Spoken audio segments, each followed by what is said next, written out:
Hi, I'm Rob Cosman. Welcome to my shop. Here I am talking to you about dovetails again. The debate, do you remove the waste between pins and tails with a saw or just a chisel? Is one better than the other? That's what I'm going to answer for you. Stay with me.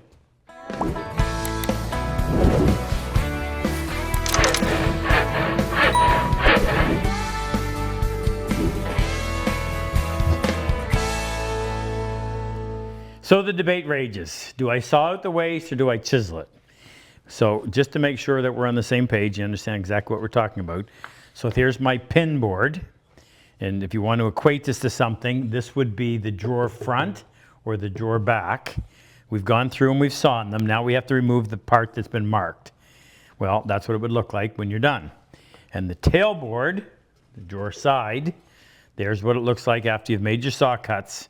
We're going to remove the part that has been marked, and it will look like this when we're done. So, do we do a saw? Do we use a saw, or do we use a chisel? So here's how I'm going to do this. I took a piece of poplar. That's the heartwood of poplar. That's why you see the green. I use it because it's what I would call a really good secondary wood. Harder than pine, not as hard as maple, obviously. And it's fairly typically used as a drawer side material. And I just decided to do the tailboard. Now the reason is, it's difficult to remove this because your opening here is so small. So it really shows the difference between the two different methods. Chisels are both sharp. I've got a 1/4 inch and a 3/8. And I'm just going to go ahead. I'm going to do this one with chisels, and then we'll do that one sawing. So in order to do this, we have to create a bit of a gap, meaning you can't just start pounding on that baseline because there's nowhere for the material to go. So I'm going to come back here a little bit away from it and chop, and then I can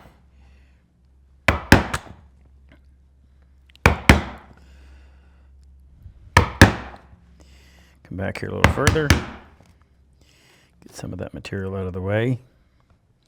I'm going to stay away from the baseline until I'm ready to remove all of it. Now, I'll do this one at the same time before I flip it over.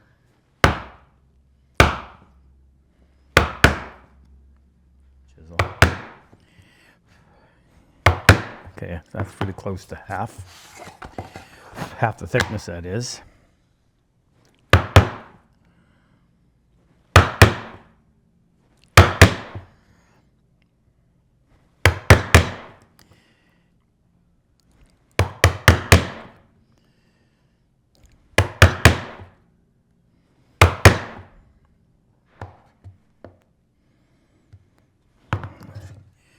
Be careful, I don't want debris in there between the two pieces and leave a bunch of dents.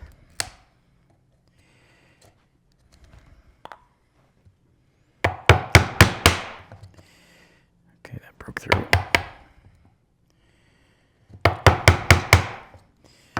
All right, now come in with my 3/8. Put it right in the gauge line. Sometimes that wood pinches and closes down the gauge line.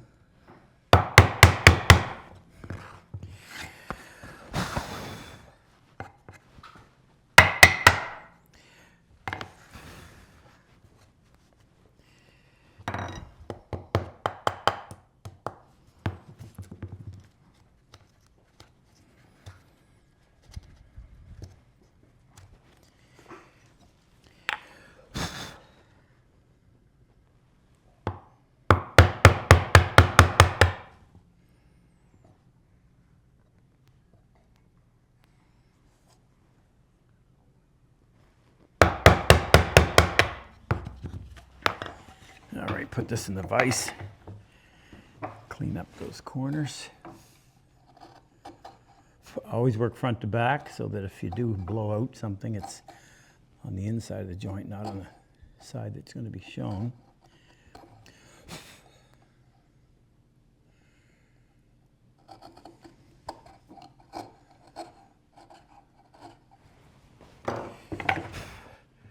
Okay, that's nice and clean. A little clumsy. I don't normally do it that way. Now this might come off a little bit smoother because this is the way that I do it. Now I just want to explain something. This is a coping saw. This is a fret saw. The reason why I use a fret saw, not a coping saw, not only is a blade wide, it makes it difficult to turn, and part of the reason why it's wide is because a coping saw blade has a pin through it. Well, you couldn't do that on a little fret saw. Fret saw blade is much smaller.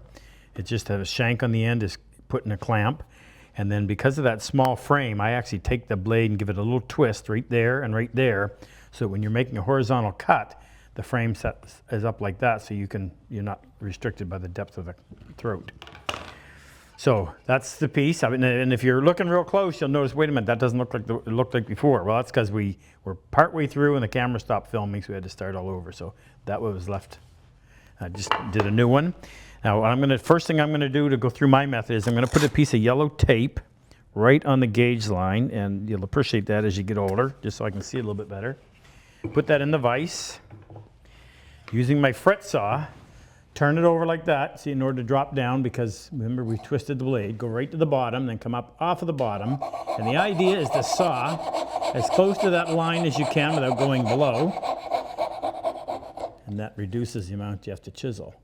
Down to the bottom, come up off the bottom a little bit. When you turn the saw like that, it keeps it from sliding anymore, and it makes it a little easier to start. The tape makes it so much easier to see. And the less material you have left to chisel, obviously the quicker it'll be. I used to start on the inside, now I start on the face side. So I'm going to put my chisel right in that gauge line. There's very little material there, so I don't have to worry about it pushing the chisel back behind the scribe line. Hold the chisel plumb and go about halfway down. Then flip it over, make sure you don't get any debris in between the sacrificial board and your workpiece. And you just chop until you feel it break through.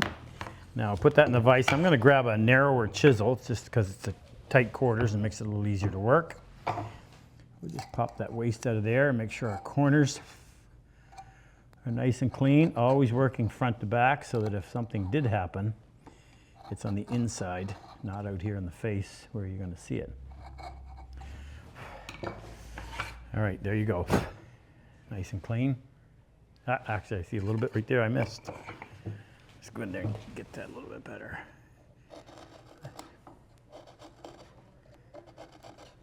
There. All right, done. Okay, so here's the end result, and I turned this around a couple of times, and I really don't know which one I did. So obviously, the end result doesn't make any difference. If you're careful, you're gonna get the same good fit. However, the time, now we didn't tell you this, but we actually timed it. So my sawing method, including putting the tape on and going in and doing that fix, was 2 minutes. And the chisel method, and I'll admit I don't do it that way, so I probably could get a whole lot leaner, but it was 4.5 minutes. Now, I'm addressing mostly people that do this as a hobby, so nobody's in a race. But if you think about it for a second, so my saw method was 1 minute. How about a pencil that works? My sawing method was 1 minute per. And the chiseling method was what, 2.25 minutes. So let's just look and see what that means on a drawer like this. So this drawer, I'll give you the dimensions just so you know what we're talking about. This drawer is 6 inches wide. So if we remember, we're only dealing with the tails, not going to talk about the pins. So we figured that it's going to be 1 minute per tail. So 1, 2, 3, because these are just sawn out. 1, 2, 3, 4, 5, 6, 7. 7, so 14 minutes. 14 minutes to do the chisel, to do the waste removal on the tails on that drawer. We've got 14 times 2.25 is going to be 28, and 1/4 of 28 is 7, so 35. If I did the math right? No, what is it? It's 31.5. You sure? I'll go with yours, 31.5. 31.25. 31.25. Let's just say 31. Let's just say 30 minutes. 14 minutes versus 30 minutes. Double the time for the same result. And you have to invest in a fret saw. probably the least expensive of all the dovetailing tools. Those blades last a long time, and you get to be a little bit more proficient with your sawing. So obviously it's your call, but this is the method that I've used, been using it for 40 some odd years, maybe 50 even. And this is what I teach.